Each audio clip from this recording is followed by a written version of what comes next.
யாரெல்லாம் ஏழ்மை நிலையில் இருக்கிறீர்களோ, யாருக்கெல்லாம் ஐஸ்வர்யம் எல்லா விதமான செல்வ வளங்கள் வேண்டுமோ, சரி யாருக்கெல்லாம் வாழ்க்கையில் வசதி வாய்ப்பு வர வேண்டுமோ அப்படின்னு நினைக்கிறீங்களோ, அப்படிங்களும் சரி, யாருக்கெல்லாம் கண் பார்வை இல்லையோ, காது கேட்கவில்லை, கை கால்கள் பிரச்சனைகளாக இருக்கோ, யார் யாருக்கெல்லாம் என்ன விதமான மனக்குறைகள் உண்டோ, உடனே புறப்படுங்கள், உடனே கிளம்புங்க, போங்கள்.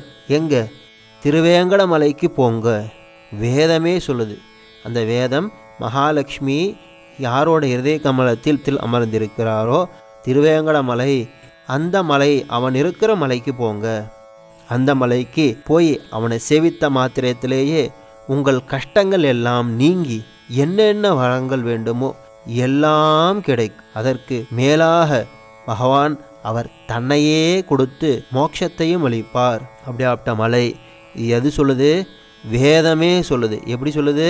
யார் யார் ஏழ்மை நிலையில் இருக்கிறீங்களோ, யார் யாருக்கு செல்வம் வளம் வேணுமோ, வாழ்க்கையில் வசதி வாய்ப்பு வர வேண்டும்னு நினைக்கிறீங்களோ, யாருக்கெல்லாம் உடம்பில் வியாதியோ, கண் பார்வை இல்லையோ, காது கேட்க முடியவில்லையோ, கை கால்கள் பிரச்சனை இருக்கோ, அது யார் யாருக்கு என்ன எல்லாம் மனக்குறை இருக்கோ, எது வேண்டுமோ அப்படி இருக்கிறவங்க உடனே கிளம்புங்க.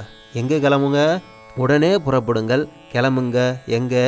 திருவேங்கட மலைக்கு போங்க. அங்கே போய் அந்த மலையை சேவித்து, அந்த மலையில் யார் ஸ்ரீபீடம், யார் மகாலட்சுமி அமர்ந்திருக்கும் பீடமாக இருக்கிறானோ அந்த ஸ்ரீனிவாச பெருமாளை சேவித்த மாத்திரத்திலேயே உங்கள் மனக்கஷ்டங்கள் எல்லாம் நீங்கி உங்களுக்கு என்ன வேண்டுமோ எல்லாம் கிடைக்கும்.